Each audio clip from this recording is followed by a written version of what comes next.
Compass সিরিয়ালে আজকের পর্বে আপনারা দেখতে পাবেন কম্পাস ঘরে রেডি হচ্ছে, আর তখন ঋতুজা এসে বলে, কম্পাস তোর হয়েছে, আমি কিন্তু রেডি হয়ে গেছি। আর একটা কথা শোন, ওখানে কিন্তু সব কিছু তুই বলবি, তোর সঙ্গে মোনালিসা কী করেছে না করেছে তোর প্রতি নির্ভর করছে ওখানকার সব কিছু ঠিক করার।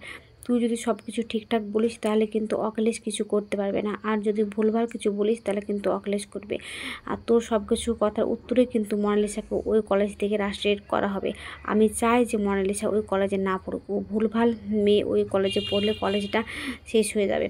তখন কম্পাস তাই বলে। তখন ঋতুজা বলে, শুধু কিছু বলছিস না কেন? তখন বলে যে ঠিক আছে মা, আমি সব কিছু করবো, কিন্তু তুমি ঠিক আছো তো? তখন ঋতুজা বলে, হ্যাঁ আমি কিন্তু সব কিছু ঠিক আছে, আর আমি সেদিনই ঠিক থাকবো যেদিন আমি যোগ্য জবাব দিতে পারবো, আর সেটার জন্য তুই তৈরি হতো, তারাই আমি যোগ্য জবাবটা দেবো। এদিকে কিঞ্জল অখিলেশকে বলছে, দাদা একটা কথা বলি, তুই কিন্তু বৌদিকে ওই কলেজ থেকে সরিয়ে কিন্তু মারাত্মক ভুল করছিস। বৌদি কিন্তু ওই কলেজের সম্বন্ধে অনেক কিছু জানে, বৌদিকে দেখেই কিন্তু সবাই ওই কলেজে ভর্তি হওয়ার ডিসিশন নেয়। শুধু বৌদিও কলেজে পড়ায় তারা, বৌদি কিন্তু অনেক কিছু করতেও থাকে। তখন অখিলেশ কিঞ্জলকে বলে, তুই সব কিছু জানিস না, শোন একটা কথা বলি, আমাদের কিন্তু তোর সাথে অনেক কথা আছে ভৌমিককে নিয়ে। তখন বলে, ভৌমিককে নিয়ে? তো হ্যাঁ, কম্পাসের বাবাকে নিয়ে। তুই তো ওই জমিটার সম্পর্কে সব কিছু জানতিস, তাই তোকে আমার মনে হচ্ছে এখন সব কিছু বলা জরুরি। শোন, আমাদের কিন্তু 200 কোটি টাকার একটা ডিল আছে, ওই সব কিছু তোকে বলবো, আর এটা এখন বলার সময় হয়নি। তখন কিঞ্জল বলে, কী আছে দাদা, আমাকে সব কিছু বল, কিন্তু এটার সাথে বৌদিকে কলেজ থেকে সরানোর কী আছে? তুই মুক্তি দিকে দিছিস দে, কিন্তু বৌদিকে সরাস না প্লিজ, এসব বলে। তখন বলে, সব কিছু বলবো, এখন চল। অন্যদিকে দেখা যায় যে মাহি আসে বিহানের ঘরে, আর বলে, ছোটদা ভাই দেখ, মোনালিসার সাথে যা করেছে সব কিছু তোকে ভালোবেসে করেছে, ওর কোনো অন্যায় নেই, ওকে প্লিজ কলেজ থেকে রাস্টিকেট করিস না, অন্তত তোকে তো দেখতে হবে একবার, তোকে দেখার জন্য কিন্তু ওই কলেজে ভর্তি আছে, প্লিজ। তখন অরিন আসে আর বলে, ছোটদা ভাই ঠিকই তো বলছে রে দিদি ভাই, তুই ওর কথাটা শুনে নে না। আর তখন অরিন ফোন লাগায় মাহিকে, সরি অরিন তখন মোনালিসাকে ফোন করে আর ভিডিও কল করে। তখন বলে, মোনালিসা দি লাও কথা বলো দাদাভাইয়ের সঙ্গে।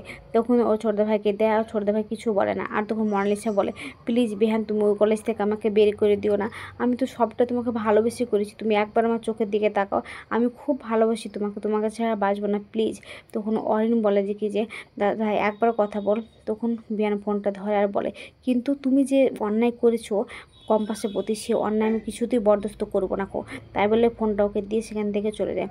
অন্যদিকে মুক্তি ঘর থেকে বেরোয়, আর এরা সবাই যায় দিয়ে খাবার টেবিলে বসে।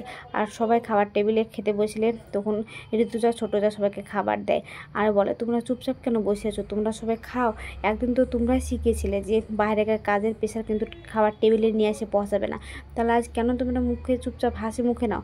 সবাই কত আনন্দ করি এই টেবিলে বসে আমরা একদিন খেতাম নাকি, সবাই ভালোবেসে খাও, প্লিজ তোমরা মন খারাপ করো না, এসব করে বলে।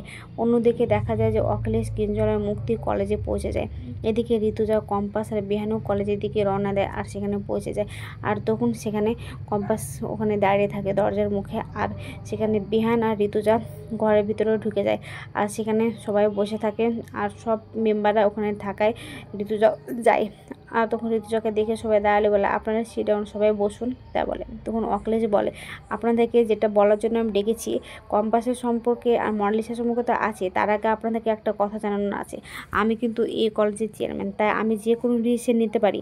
তাই বলছি, এতদিন ধরে ঋতুজা যে পদে ছিল ডিরেক্টর হিসেবে, সে পদ থেকে ঋতুজাকে বাতিল করা হচ্ছে, আর আজ থেকে সে পদে মুক্তিকে দেওয়া হলো। অন্যদিকে দেখা যায় যে কম্পাসের ছোটো মা সবাইকে কপি নিচে দেয়, আর বলে, কী যে হচ্ছে কলেজে ভেবে চিনতে ওর পাচ্ছে না। তখন বিহানের বড়দা বলে, আমি যদি আজকে বোর্ড অফ ডিরেক্টর হতাম তাহলে আজকে অন্তত ভাইয়ের মায়ের পাশে থাকতে পারতাম, কেন যে আমি এই যোগ্যতাটা অর্জন করতে পারিনি। তখন ওর কাকিমণি বলে, তোর মতো ছেলেরও দরকার আছে, শুধু বিহানের মতো ছেলে যে দরকার আছে সেটা না, কিন্তু এই যে কাজের পেশা নিয়ে চলে এসছে বাড়িতে, কিন্তু তুই না আমাদের সাথে সময় কাটাচ্ছিস, কত ভালো মন্দ করছিস, এদিকে কী যে হয়েছে বুঝতে পারছি না। তখন কম্পাসে যা বলে, আমি ভাবছিলাম সামনে মঙ্গলবার কম্পাসের জন্মদিন, কতই না আনন্দ করব, এখন যে কি হবে। তখন রশ্মিকা বলে, আমিও তো সেটাই ভাবছি, আনন্দ কি হবে। তখন ওর মা বলে, আগে ওদিকটা কি হচ্ছে দেখি, তারপর সব কিছু সামলে নেব। এদিকে দেখা যায় কলেজে, তখন বিহান ওর মাকে বলে, মা বাবা এটা কি বলছে মুক্তিমাসির সম্পর্কে। তখন ঋতুজা বলে, তোমার বাবার আরও কত রকমের রূপ দেখবে তুমি, দেখো। এদিকে মুক্তি বলে আমার কিছু কথা বলা আছে, আমি একটা কথা বলতে চাই।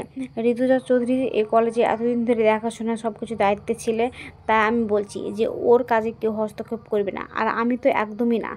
তখন ঋতুজা বলে একটা কথা বলি মুক্তি, হ্যাঁ আমার কাজে কেউ হস্তক্ষেপ কেউ কখনো করতে পারবে না, না অখিলেশ না তুমি, কেউই পারবে না। কারণ আজ আমি এই কলেজে বোর্ড ডিরেক্টর হিসেবে আমি আসিনি, এই কলেজে কিন্তু আমার আর একটা কিন্তু পর্যায়ে আছে, সেটা কিন্তু অখিলেশ এটা যদি ভুলে যাচ্ছে নাকি। তখন অখিলেশ অবাক হয়ে যায়, আমি সেই কারণে কিন্তু এসেছি।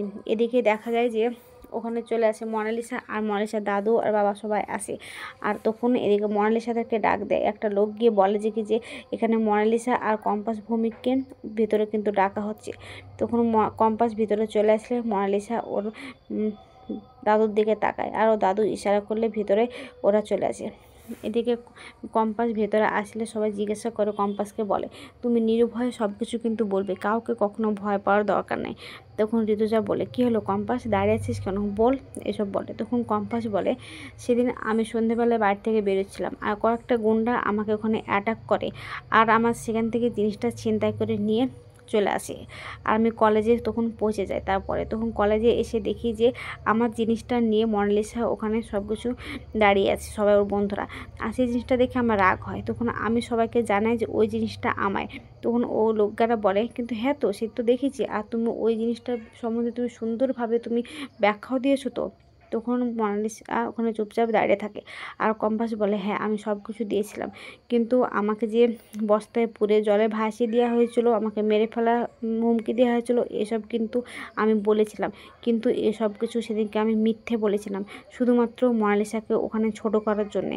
তখন ওরা বলে তুমি এসব কী বলছো, তুমি মিথ্যা কথা বলছো কেন, তুমি তো ওই সম্বন্ধে জিনিসটা সম্বন্ধে সুন্দর করে ডিসপ্লেন করেছো, তাহলে আজ এসব বলছো কেন। তখন বলে হ্যাঁ কারণ ওই হুবো জিনিসটা আমিও করেছিলাম, আর আমার সেটার কারণে রাগ হয়েছিল বলে আমি ওর প্রতি রাগ দেখানোর জন্য ওই জিনিসটা করেছিলাম, তাই আমি সব কিছু বলতে পেরেছি, ওটা ওদেরই জিনিস, ওটা আমার জিনিস না।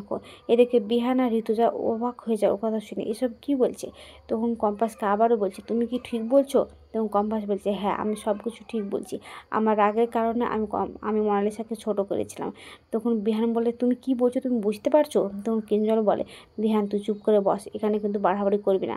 আমি আগেই বলেছিলাম বৌদিকে যে বৌদি ও একটা বানিয়ে বানিয়ে গল্প বলছে, তবুও বৌদি আমার কথাটা বিশ্বাস করেনি, এখন তোরা শুন চুপচাপ বসে এসব বলে। এদিকে অখিলেশ অভিজ্ঞান দত্তর দিকে তাকায়, অভিজ্ঞান দত্ত তখন হাসে। এদিকে আবারও কম্পাস বলে হ্যাঁ ওদের কোনো দোষ নাই, আমার এটুকু আপনাদেরকে বলার ছিল, যা করার আমি কিন্তু করেছি। তখন বিহান আবারও বলছে তুমি কত ধরনের কথা বলছো, তুমি কি বুঝতে পারছো তুমি কি বলছো, তুমি ঠিক আছো। তখন ওরা বলছে কি যে তুমি কি বলছো কম্পাস, সেদিনকে তো তুমি সুন্দরভাবে সব কিছু বোঝালা। তখন বলে হ্যাঁ আমি বোঝাতে পেরেছি একটাই কারণে, কারণ সেম জিনিসটা আমারও ছিল তাই আমি বোঝাতে পেরেছি, কিন্তু ওই জিনিসটা মনালিসারাই তৈরি করেছিল। তখন বিহান রেগে যায়। তো আজকে এ পর্যন্ত, তো আগামী পর্বে দেখতে পাওয়া যাবে যে বিহান বলে যে আচ্ছা তুমি কত ধরনের মিথ্যা কথা বলো, আর কী কী নিয়ে তুমি মিথ্যা কথা বলেছো, এসব বলে। তখন ঋতুজা অবাক হয়ে যায়, তখন ঋতুজা উঠে কম্পাসের প্রতি রেগে গিয়ে কম্পাসকে ঠাস ঠাস করে 2 চড় মারে, আর কম্পাস ওখানে দাঁড়িয়ে থাকে। তো আজকের পর্বটা কেমন হয়েছে, যদি ভালো লাগে তাহলে কমেন্ট, শেয়ার আর সাবস্ক্রাইব করবে। আর হ্যাঁ ফেসবুক থেকে দেখলে অবশ্যই ফলো করবে। আর হ্যাঁ আমি যদি ভুল ত্রুটি করে থাকি তাহলে আমাকে অবশ্যই তোমরা ক্ষমা করবে। আর কোন কোন সিরিয়ালের আপডেট পেতে চাও অবশ্যই আমাকে বলবে, আমি অবশ্যই তোমাদেরকে টাইমে আপডেটটা দেওয়ার চেষ্টা করব।